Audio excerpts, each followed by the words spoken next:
Gente, é tão difícil estar aqui. Às vezes, quando eu olho para a minha vida, né, sendo uma pessoa tão introspectiva do jeito que eu sou, que eu sempre fui, né? E, glória a Deus, tenho melhorado. Mas sendo do jeito que eu sou, que eu sempre fui, Deus me pegar e fazer tudo que Ele tem feito. Me fazer ministrar para tantas mulheres, no online, para tantas pessoas. E não só isso, né? Mas fazer de mim uma pastora que tem que estar sempre se comunicando com as pessoas, com as mulheres, com todo, né? Sempre conhecendo pessoas novas. E eu falo, Deus, como Tu pode? Né? E Ele sempre me dá a mesma palavra, né? Olha, o meu poder se aperfeiçoa na tua fraqueza. É naqueles lugares mais difíceis da nossa vida, naqueles lugares mais que a gente imagina assim que Deus não poderia extrair nada. São desses lugares que Deus, Ele mostra o poder dEle e a glória dEle. São nesses lugares de maior fragilidade, nesses lugares que você diz assim, não é possível Deus tirar algo bom daqui. São desses lugares que Deus manifesta a glória dEle, porque daí não tem nada a ver com a gente mesmo. Não tem a ver com a sua habilidade, não tem a ver com o que você tem, mas então o nome dEle é glorificado ali. E quem me conhece de pertinho sabe, né? As minhas amigas até costumam dizer assim, não, quando tu tá lá em cima, tu se transforma. Porque realmente o poder de Deus é manifestado através dessa minha fraqueza. Né? Por isso eu falo, as pessoas sempre perguntam assim, né, sobre timidez. Como é que tu faz, Mai? Porque com a vergonha, com a timidez... Eu falo assim, eu não ligo para ela, eu vou com ela mesmo. Ela não é um empecilho hoje para eu obedecer à voz de Deus. Sabe, se você enfrenta dificuldades nesse sentido na sua vida, deixa eu te dizer uma coisa, que isso não seja um empecilho para o poder de Deus se aperfeiçoar em você e através de você. Em nome de Jesus. Amém? Eu quero que você dê um cutucão na mulher que está aí do seu lado. Dá uma chacoalhada nela, assim, vocês estão todas bonitas, lindas aqui da frente, ó. Bem arrumadas, que bonitas. Dá um cutucão nela e diz assim, ó, amiga, como que você se vê daqui 5 anos? Ai. Fala assim, ó, vamos um pouquinho mais longe, amiga. Como você se vê daqui 10 anos?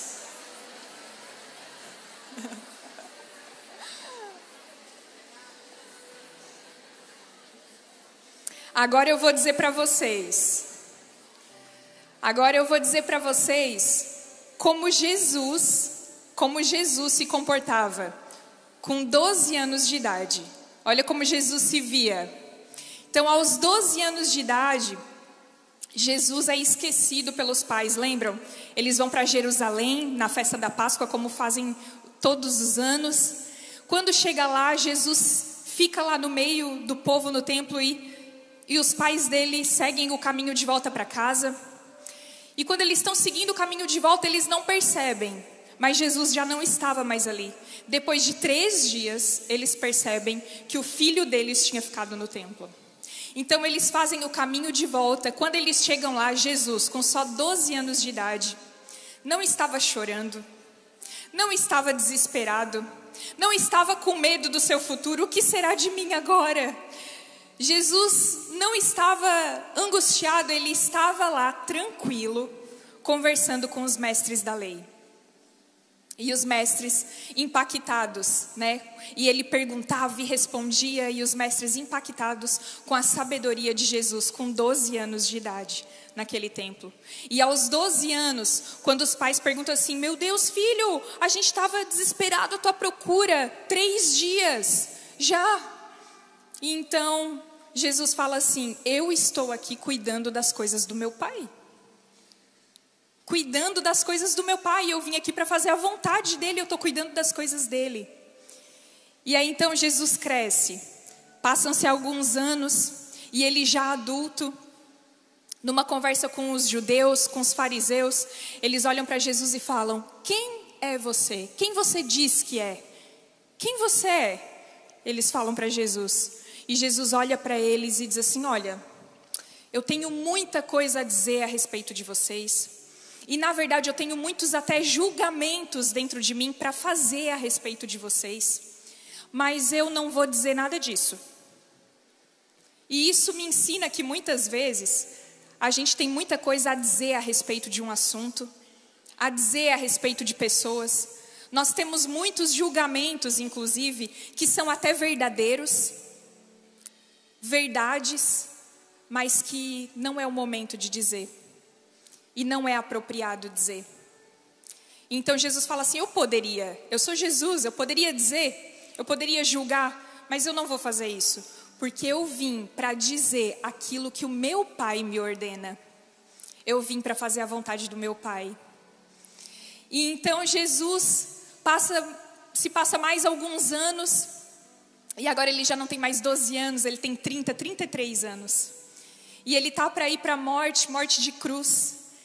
E ele chega no Getsêmani, e então ele faz uma oração. E ele diz assim, Senhor, meu Pai, eu sei que Tu podes todas as coisas. Porque Tu és dono de todo o poder, e Tu pode fazer todas as coisas. Mas que seja feita a Tua vontade e não a minha. Se possível, afasta esse cálice de mim.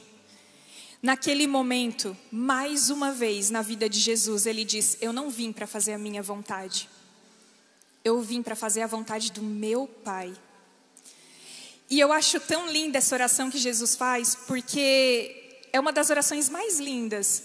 Porque você já pensou, você precisa de um milagre. Você precisa de algo milagroso. Você precisa de uma bênção de Deus, de algo muito importante. Mas você chega diante dele e diz assim, sabe de uma coisa? Eu sei que Tu pode fazer, se você quiser. Sabe, você olhar para a pessoa que tem o poder de fazer aquilo que você necessita. Você olhar para ele e dizer assim, eu sei que Tu pode fazer. Tu pode me dar isso que eu estou pedindo. Tu pode fazer do meu jeitinho. Tu pode fazer do jeito que eu quero. Mas sabe de uma coisa? Eu não quero do meu jeito. Tu tem todo o poder, mas eu quero do Teu jeito. Eu vim para fazer a Tua vontade, Pai. É uma oração linda.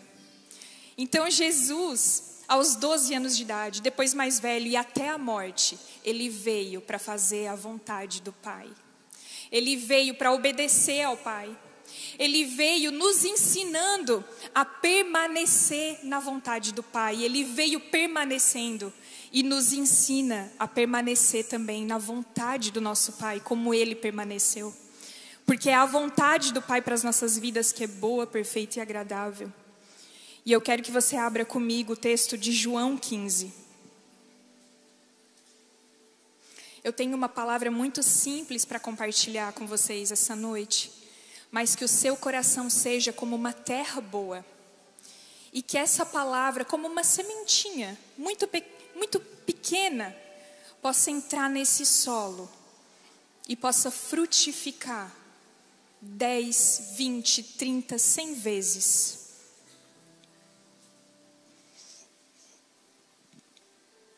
João 15. João 15, 1.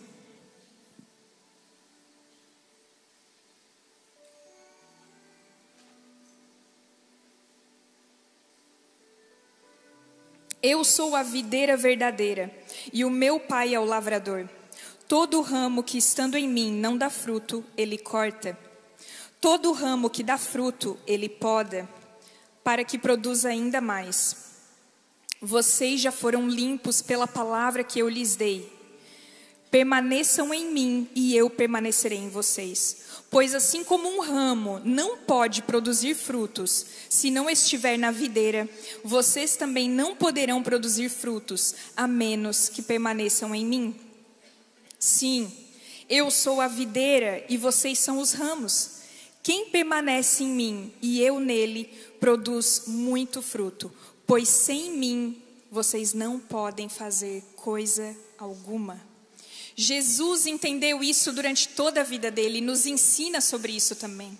A permanecer na vontade do Pai, a permanecer no amor do Pai. E assim a gente vai dar muitos frutos. E a primeira coisa que eu entendo com esse texto sobre permanecer em Deus, permanecer em Jesus, é que só permanece quem descansa. E Deus tem falado muito comigo sobre o descanso. A gente quer chegar em lugares longe, a gente quer chegar em lugares altos, nós queremos ir longe. Ninguém quer começar a vida e, né? A gente quer avançar. Só que só permanece quem consegue descansar. E eu até quero contar um testemunho meu da semana passada. Na semana passada eu fiz algo que eu nunca faço.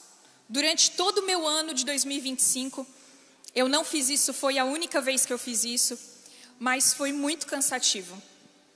Eu saí para viajar na quinta-feira, 2h da tarde. Fui ministrar, voltei e era mais ou menos 1 da manhã. Quando eram 8h da manhã da sexta-feira, a gente foi viajar de novo, eu, meu marido e os meus filhos. Então, dessa vez, toda a família foi junto comigo e glória a Deus por isso. Eu gosto quando eu consigo ir com eles. E a gente foi viajar juntos e viajamos umas 4 horas até chegar ao local. Ministrei na sexta à noite, ministrei no sábado à noite. E então nós voltamos para casa, chegamos aqui na segunda-feira. Só que a gente chegou aqui na segunda-feira, 18h da tarde. Então eu saí na quinta-feira, né? Percorri todos esses dias, cheguei aqui em Criciúma de novo na segunda-feira, eram 18h. Quando a gente chegou aqui, a gente recebe uma mensagem de um casal muito querido nosso, que a gente ama muito, amigos, irmãos daqui da casa. E a gente recebeu uma mensagem: querem jantar com a gente? E ali então a gente tinha 2 opções: uma, ir para casa descansar, ou então ir lá visitar, ver aquele casal, estar com eles. Então nós decidimos semear mais um pouquinho do nosso tempo naquele casal. Porque uma coisa que a gente precisa fazer durante o nosso ano, porque disso depende a nossa saúde emocional, é nos assentarmos com as pessoas que nós amamos. E muitas vezes a gente está com a agenda tão lotada, tão cheia, que a gente não consegue nem se assentar com aquela amiga, ou com aquele amigo, ou com aquele parente querido, porque os nossos parentes também nos devolvem saúde emocional quando a gente precisa. Sabe, às vezes a gente acha que não, mas sim, aquela vozinha, sabe, que a gente ama, a nossa mãe, nosso pai, nossos primos, nós precisamos de tempo com eles. E muitas vezes a gente está ali vivendo o nosso ano e está exausto, e está cansado, e está com a nossa alma cansada, as nossas emoções cansadas, e a gente não percebe que é muitas vezes por falta de sentar com aquelas pessoas que nos devolvem. Muitas vezes o cansaço, ele não é físico, mas ele é emocional. E então a gente foi lá e gastou mais um tempinho com eles, e como foi bom, como foi maravilhoso fazer isso. E durante essa viagem muito cansativa, eu fui ministrar no sábado à noite, e antes de ministrar eu estava lá no quarto do hotel, e muito cansada, e de repente começaram a vir guerras sobre a minha mente. Naquele momento de cansaço: você não vai conseguir, olha como você está cansada, como é que você vai ministrar desse jeito? Não, porque a sua palavra é muito pequena, porque não vai dar certo, porque começaram a vir guerras na minha mente. E antigamente eu era daquelas que aceitava. Vinham aqueles pensamentos e eu aceitava. Aqueles: é verdade, ai, como eu não vou conseguir, como vai ser difícil. Mas naquele momento eu entendi que eu estava vivendo uma batalha, pelo cansaço também que eu estava passando. Que o inimigo, ele se aproveita dos momentos de cansaço nosso, porque cansar nos fragiliza, abre brechas para o inimigo. E então eu dei uma ordem para minha mente, eu falei assim: em nome de Jesus agora, toda voz que é do inimigo, toda voz que é da minha alma, toda voz do meu cansaço, toda voz sai agora em nome de Jesus. E que fique só a voz de Deus na minha mente, no meu coração. E às vezes nós precisamos dar ordem à nossa alma, para que ela se cale. Mas eu decidi fazer algo mais. Eu falei assim: eu vou descansar 15 minutinhos. Vou dormir 15 minutinhos. Eu já li, eu já estudei, eu já fiz o que eu tinha para fazer. Eu vou descansar 15 minutos. Então eu deitei, dormi 15 minutos. E eu acordei renovada. Eu acordei com as minhas emoções no lugar. Eu acordei com a minha mente no lugar, com a minha mente organizada. Sabe, muitas vezes quando a gente está cansada, pode perceber dentro da sua casa, quando você está cansada, você briga mais com os seus filhos. É quando nós estamos cansadas que nós brigamos mais com o nosso marido. Porque o cansaço, ele dá lugar para a ira. O cansaço, ele dá lugar para a impaciência. E eu lembro até na pandemia, quando eu tive que ensinar a Laís. Durante a pandemia foi bem a fase da alfabetização dela. E aquela fase foi muito difícil. Agenda lotada, muita coisa para fazer. Então eu tinha 15 minutos para ensinar ela e tinha que sair correndo. Só que naqueles 15 minutos, não, tu tem que aprender, tu tem. Não, 15 minutos para ti, Laís. 10, 9, 8, 7, 6. Contagem regressiva. E ela sofreu com aquilo. Então, eu lembro de uma vez de ela fechar os olhinhos assim, muito brava, assim, e já não querer mais saber de nada. Da matéria, do que eu estava ensinando, de nada. Porque eu ensinava ela de uma forma impaciente.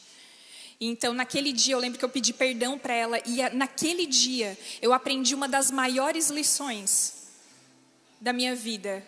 Eu aprendi a lição de não fazer nada com impaciência, nada quando o meu tempo está curto, sabe? Aprendi que eu precisava remir o meu tempo. Aprendi que a agenda cheia, lotada, me faz ser impaciente com os meus filhos dentro de casa. Me faz ser nervosa, brigar com o marido muitas vezes. Então o cansaço, ele faz isso com a gente. O cansaço, ele abre brechas para o inimigo agir na nossa mente. E muitas coisas, muitos pensamentos que têm vindo sobre o seu coração, sobre a sua mente, vontade de desistir. A gente negligencia, sabe, o descanso, mas ele é poderoso. Eu e o Fabiano, a gente atende tantos casais de pastores, a gente ouve tantas pessoas. E eu lembro de um casal que me marcou muito, que nós atendemos. Eles falaram, vocês são pastores, né? Sim, a gente é pastor. Ai, vocês cuidam de pequenos grupos. Sim, a gente cuida de pequenos grupos. Que legal. Ui, Deus me livre fazer isso. Esse casal disse, Deus me livre. Daí a gente, mas por quê? E um casal com um dom natural para o pastoreio. Um casal com um dom natural para cuidar de pessoas. Vocacionado, dava para ver a vocação na vida deles. E eles falaram, Deus me livre fazer isso. E a gente, mas por quê? Porque a gente já fez isso muitas vezes lá no outro lugar onde a gente congregava, onde nós caminhávamos. Nós éramos líderes de pequenos grupos, mas a gente ficou extremamente cansado. E a gente não quer mais saber disso. E ali eu entendi que o cansaço faz a gente desistir de coisas que até Deus tem para nós. Sabe o que é um casal desistir da vocação, do chamado de Deus? Porque um dia se cansou, se sobrecarregou. Então a gente negligencia o descanso. Mas o descanso é poderoso. Porque só quem descansa permanece. E existem coisas na sua vida, talvez, que o cansaço tem te feito enxergar de forma errada. Uma mãe cansada, que sempre orou para ter filhos. Era o sonho da vida dela, eu quero filhos. Mas agora os filhos vêm. E ela não imaginava a demanda de cansaço que viria junto com os filhos. Uma mulher chamada por Deus, que agora se depara com um cansaço dentro do chamado. E agora ela quer desistir daquilo que Deus vocacionou ela para fazer. Porque não percebia que a demanda que viria junto com o chamado de Deus. A faculdade dos seus sonhos, mas que agora você está tão cansada e quer trancar. Algumas de nós têm tido tantas guerras na mente que têm até duvidado do amor de Deus. Mas eu quero dizer uma coisa para você. Talvez você só esteja cansada. Talvez você só precise de 15 minutinhos de sono. Talvez você só precisa parar um pouquinho com algumas coisas. Talvez você só precisa retroceder um pouquinho na sua agenda. Sabe quantas coisas nós pedimos para Deus que nós queremos viver? A gente orava tanto por avivamento. Tanto. A gente sempre orou, sempre desejou viver avivamento, batizar muitas pessoas. E hoje a gente vive um verdadeiro avivamento. Tá aqui, ó, as piscinas sendo cheias.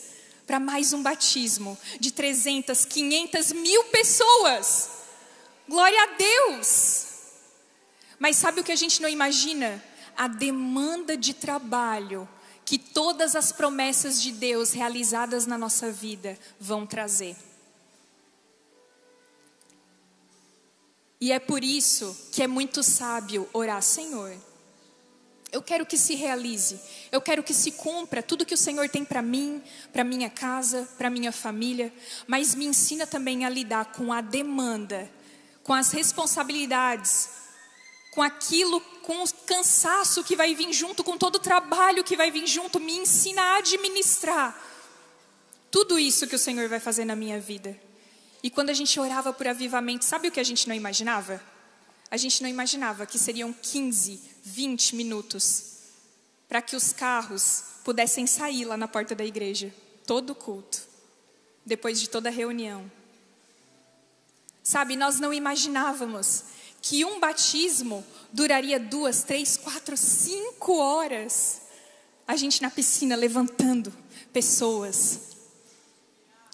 Nós não imaginávamos a demanda, o serviço, o trabalho. E agora a gente se vê muitas vezes cansado e querendo até desistir daquilo que o Senhor tem feito e quer fazer nas nossas vidas, por conta do cansaço.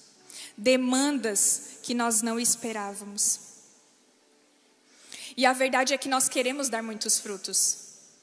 E a Bíblia diz o quê? O que Jesus disse ali? Que quem permanece em Deus dá muitos frutos. Quem permanece nele dá muitos frutos. E a gente precisa andar na contramão desse mundo. Porque esse mundo é um mundo de Marta. Esse mundo, ele nos ensina que Marta é digna de elogios.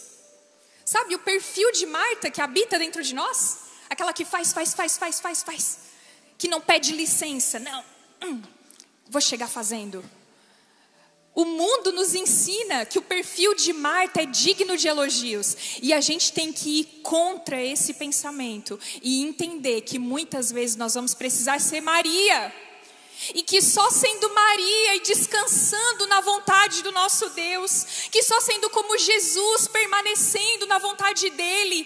Que só assim a gente vai permanecer e dar muitos frutos. Porque se nós formos só Marta, em algum momento nós vamos querer desistir. Porque o cansaço vai tomar conta das nossas vidas. Esquecemos que se não ajustarmos o descanso, nós vamos querer desistir. E quem não descansa, cedo ou tarde, acaba desistindo. Precisamos ser fiéis no descanso diário. A gente fala tanto daquele texto, né? Fidelidade nas pequenas coisas. E que quando nós somos fiéis no pouco, Ele nos coloca sobre o muito. A gente fala tanto sobre isso, né? Mas muitas vezes a gente não é fiel no descanso. Não somos fiéis no descanso diário. Uma vez eu e Fabiano muito cansados, a gente comentando com o casal, a gente está muito cansado. A gente precisa de umas férias de 1 mês. E esse casal falou, isso, se organizem e tirem umas férias de 1 mês todo ano. Eles falaram, é verdade, a gente vai tirar férias de 1 mês todo ano. E então o Senhor veio como uma voz sobre o meu coração.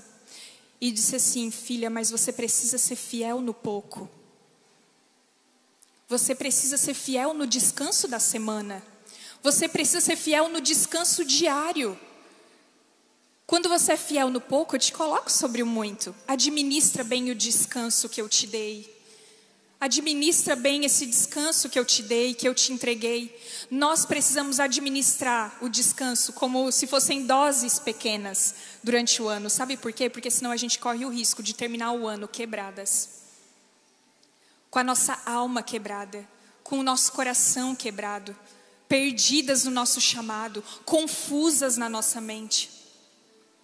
Nós corremos o risco de terminar o ano assim. E aí então, 1 mês de descanso não vai ser suficiente para nos curar. 1 mês de descanso não vai ser suficiente para nos restaurar de novo.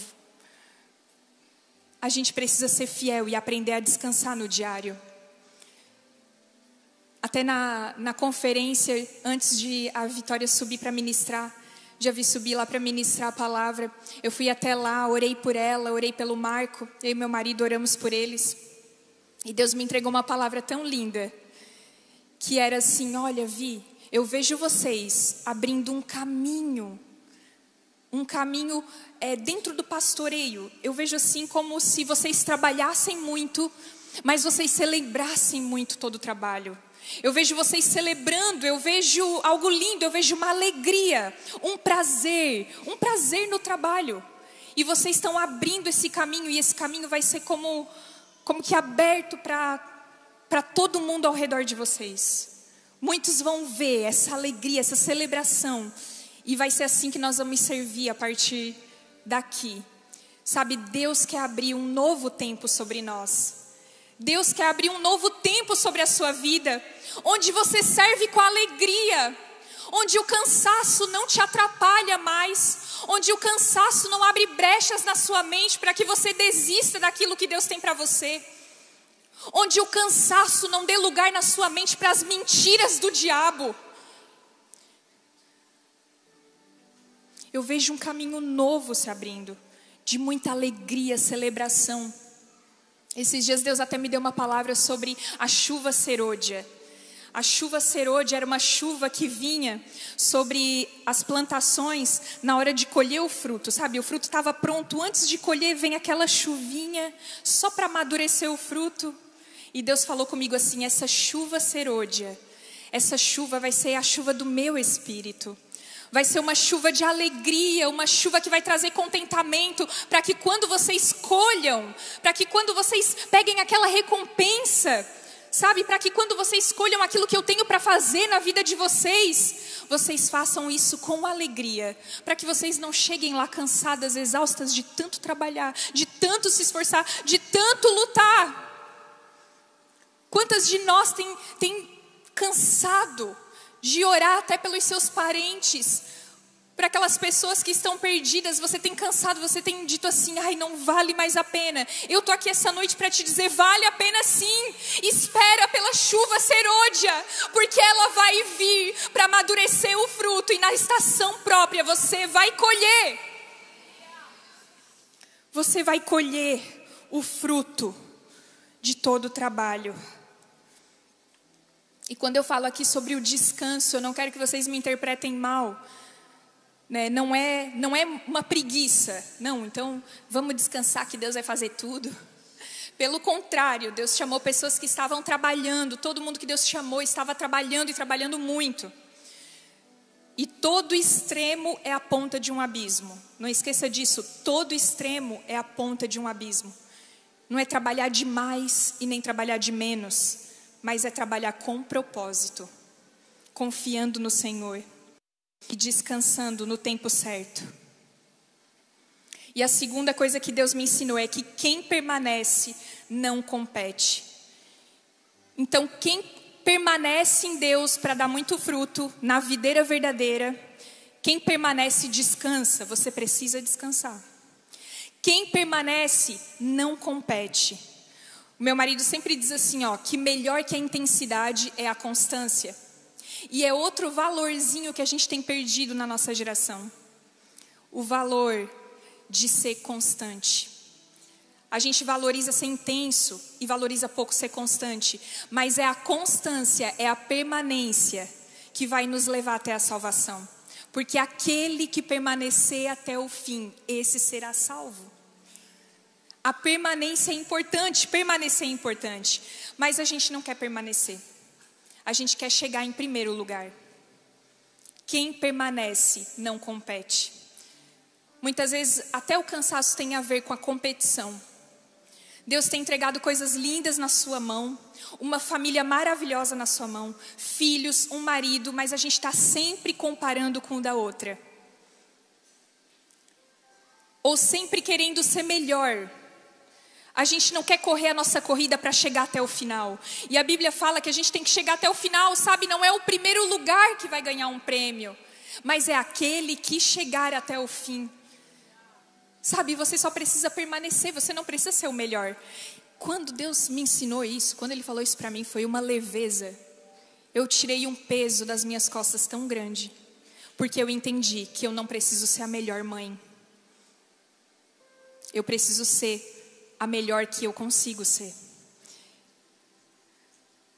Eu lembro de uma vez que o Lucas, no jardim de infância, foi na apresentação do Dia das Mães. Ele fez a apresentação, quando ele terminou a apresentação, ele mal sabia falar, ele não falava direito, falava tudo errado assim. O R ele trocava. Mas eu lembro que ele olhou para mim, pós a apresentação de Dia das Mães, e disse assim: mamãe, nunca mais me obrigue a fazer isso novamente. Como vocês podem ver, ele puxou o pai, ele é a cara do pai, né? Muito tímido como o pai. Só que não, puxou a mãe. E ele falou: nunca mais, mãe, me obrigue a fazer isso de novo. Então eu entendi que o Lucas não é dos eventos. O Lucas não é dos eventos escolares. E talvez algumas crianças sejam. E é muito importante, talvez, para o seu filho, que você esteja em determinado local, no determinado evento que ele preparou. Ele quer estar lá, ele quer participar. A Laís é assim. Ela quer estar em tudo. A Laís quer tudo. Mas o Lucas não gosta. E aí, nessa guerra de permanecer, nessa luta de permanecer em Deus para dar muitos frutos, você vai ser diferente da mãe que está do seu lado. Porque o seu filho é diferente, porque a sua vida é diferente. Porque permanecer em Deus e dar muitos frutos para você é diferente do que permanecer em Deus e dar muitos frutos para sua irmã. Quem permanece não compete. Quem permanece dá a mão para a mulher que está do lado e diz assim: ó, nós vamos juntas. Não é primeiro lugar, é junto. Porque quem chegar até o fim vai ser salvo. E quer saber de uma coisa? Se você cair, eu retrocedo e te ajudo a levantar. Pode aplaudir.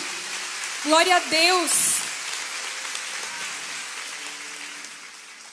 E a gente vê hoje muitas vezes o desejo de grandeza tentando tomar conta do nosso coração.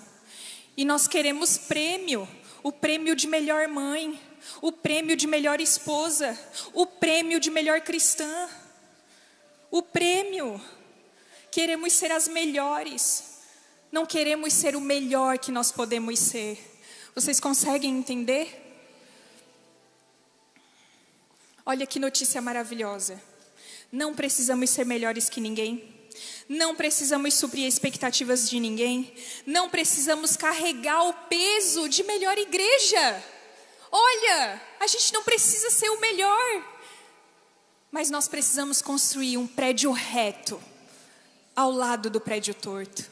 Nós precisamos dar o nosso melhor. Nossa vida não é uma competição com o outro, mas é entregar o melhor que eu posso oferecer para Deus e para o meu irmão. Quem permanece não compete. Agora, quem permanece frutifica. Quem permanece frutifica. E sabe, talvez você olhe para a sua vida e diga assim: mas eu não estou frutificando. Será que nós não estamos nos comparando? Porque o que é frutificar para o outro talvez não seja frutificar para nós. Ou talvez você está numa estação diferente. Porque aqui nesse texto também diz assim, ó, que ou você vai ser cortado ou vai ser podado. Todas nós sofreremos podas. Todas nós vamos passar por invernos. Todas nós vamos passar por situações difíceis. Todas nós vamos passar pelo cansaço. Todas nós vamos ser podadas pelo Senhor. E talvez a sua estação é uma estação de poda. Mas eu tenho uma notícia boa para te dar. A estação não te define. A estação não te define. Talvez você olhe para a sua vida e se enxerga infrutífera. E diz assim, mas eu não estou frutificando, eu não estou dando frutos. Eu quero dizer, a sua estação não define quem você é. Sabe qual é o desejo do coração do Pai para você? Que você permaneça nele e dê muitos frutos. Mas Ele também vai dizer assim, ó, para que você dê frutos mais ainda. Para que você melhore ainda mais. Para que a colheita seja ainda maior, filha. Porque aquilo que eu tenho para você é ainda melhor. Não para aqui, não é só isso que eu tenho para você. Para que você dê mais frutos, eu vou te podar agora. E talvez você está vivendo algumas portas fechadas. Talvez você está vivendo alguns nãos de Deus. E você está dizendo assim, eu não frutifico. E o Senhor está te dizendo assim: calma, filha, eu quero que você dê mais frutos. Eu preciso te podar hoje, para que você dê mais frutos. Todos nós vamos sofrer algum tipo de corte, todos nós aqui. Ou seremos cortados ou seremos podados, porque o desejo do nosso Pai é nos ver dando muitos frutos.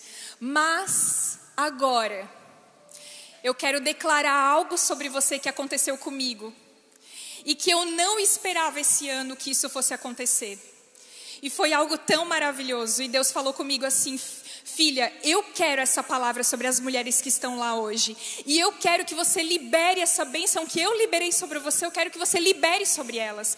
Então eu quero contar isso aqui, mas eu quero dizer que não é só para mim, é para você. Porque Deus quer fazer isso com você nessa noite. E esse ano eu viajei, eu acho que umas 2 vezes por mês, o ano inteiro, em cidadezinhas por aqui. Eu viajei para o Mato Grosso do Sul, Mato Grosso, Espírito Santo, Rio de Janeiro, Paraná, Rio Grande do Sul, Minas Gerais.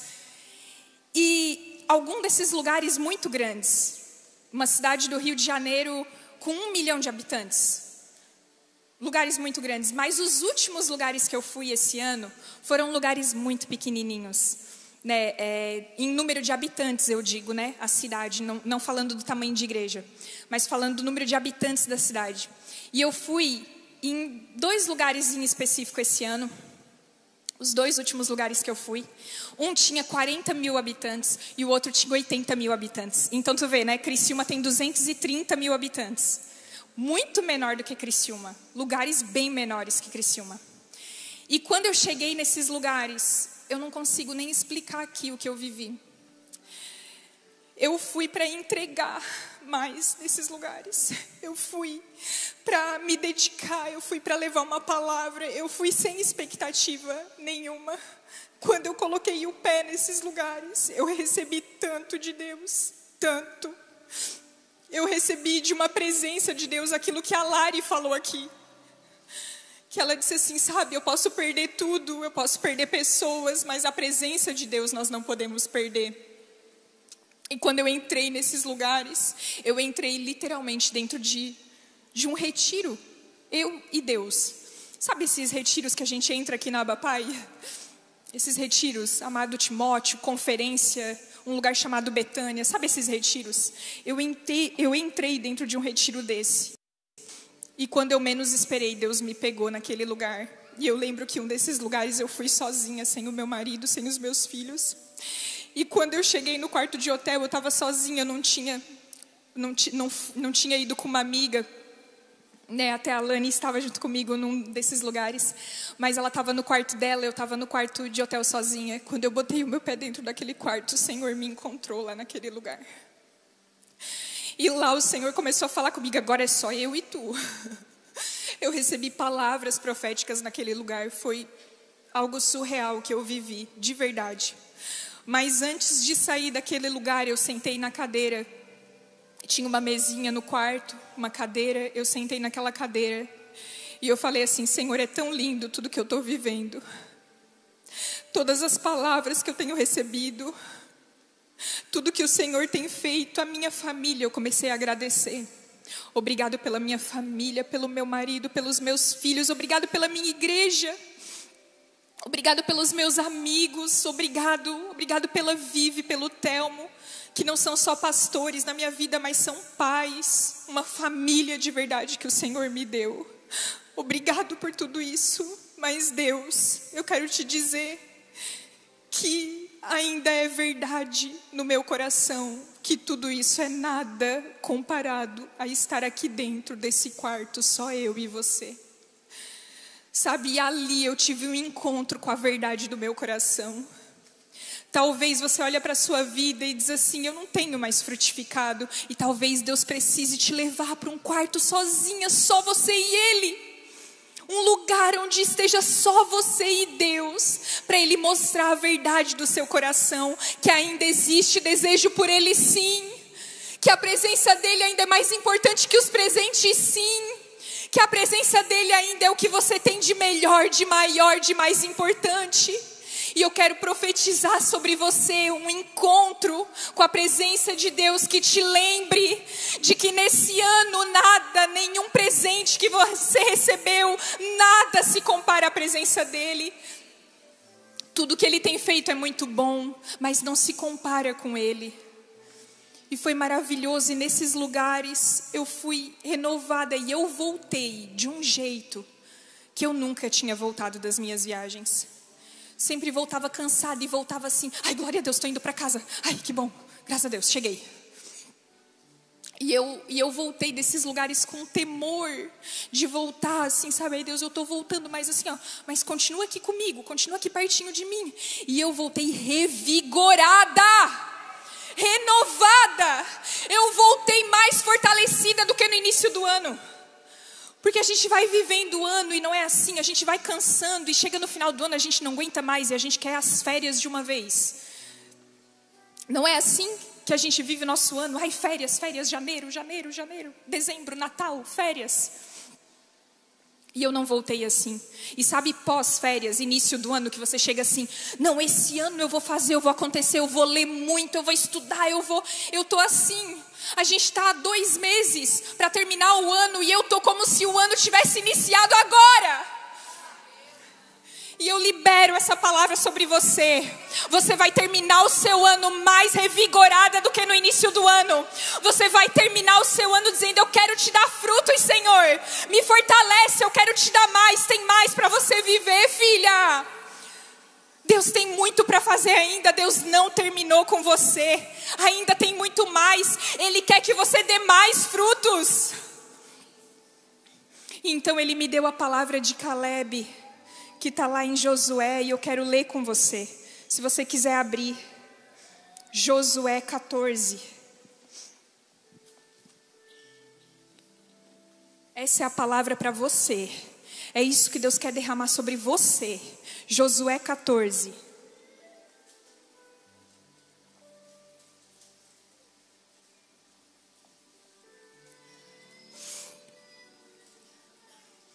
Aleluia. Josué 14.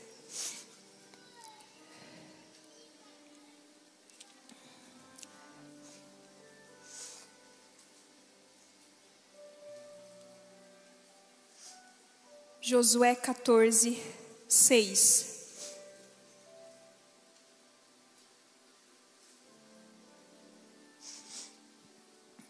Uma delegação da tribo de Judá, liderada por Caleb, filho de Quenezeu Jefoné, foi a Josué em Gilgal. Caleb disse a Josué, lembre-se do que o Senhor disse a Moisés, o homem de Deus, a respeito de você e de mim, quando estávamos em Cades Barneia.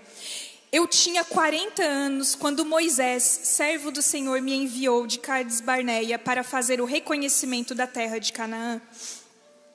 Eu voltei e lhes dei um relatório verdadeiro, mas meus irmãos israelitas que foram comigo assustaram o povo de tal maneira que eles se encheram de medo. De minha parte eu segui o Senhor, o meu Deus, de todo o meu coração. Por isso, naquele dia, Moisés me prometeu solenemente a terra de Canaã, na qual caminhou, será herança permanente para você e seus descendentes, pois você seguiu o Senhor, meu Deus, de todo o coração. Agora, como você vê, em todos estes 45 anos, desde que Moisés disse essas palavras, o Senhor me preservou, como havia prometido.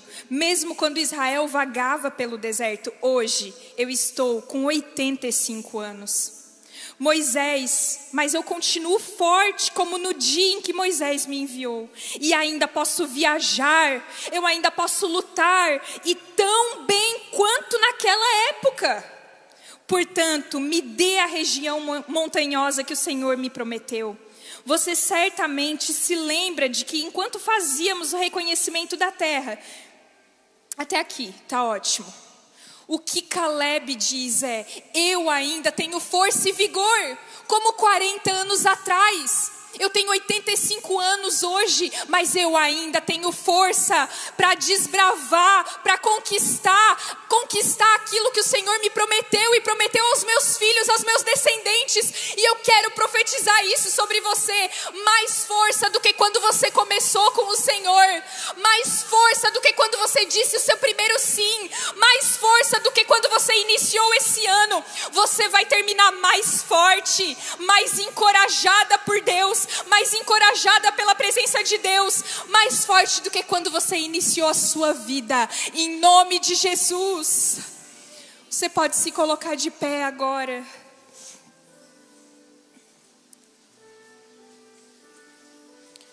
Sabe, foram nesses lugares simples que o Senhor me encontrou. Nessas cidadezinhas de 30 mil habitantes, 40 mil habitantes. Foi lá que a presença de Deus me encontrou, sabe? São nos lugares mais improváveis que você vai encontrar a força de que você precisa. De que você vai encontrar o encorajamento que você precisa para conquistar ainda as promessas de Deus para você e para a sua casa. Sabe, são naquelas reuniões que você não espera, naqueles lugares que você não espera, que você vai encontrar a força de que você precisa para continuar e não desistir. Não é tempo de desistir. Não é tempo de desistir. Não é tempo de deixar o inimigo semear coisas na sua mente. Talvez você precise descansar. Descansa um pouco no Senhor. Mas não ouça as vozes que tem te falado para desistir, para parar agora. O Senhor tem te podado porque Ele quer que você dê ainda mais frutos. Nós somos tentadas a abandonar os lugares simples, mas são nesses lugares. A gente é tentada a abandonar os joelhos dobrados de oração no nosso secreto para buscar palavras prontas no YouTube. A gente é tentado a responder agendas e ficar horas no WhatsApp e horas nas redes sociais. Nós somos tentadas a ir para esses lugares e esquecemos dos lugares simples. Do pãozinho com manteiga e café com leite na casinha da avó. E são nesses lugares que a gente vai encontrar a presença de Deus que vai nos revigorar para ser como Caleb outra vez. Eu quero te encorajar a voltar para esses lugares, porque a fonte ainda é permanecer no Senhor. Permanecer no Senhor. Permanecer, quem permanece descansa. Quem permanece não compete. Quem permanece dá muitos frutos sem olhar para a pessoa que está do lado. Agora eu quero que você feche os seus olhos. E a pergunta que eu fiz no começo, eu quero fazer de novo. Como você se vê? Como você se vê daqui 5 anos? Como você se enxerga nessa estação que você está vivendo hoje? E como você se vê no próximo ano? Daqui 5, 10 anos? E eu quero te encorajar a se enxergar permanecendo no Senhor. Permanecendo no Senhor.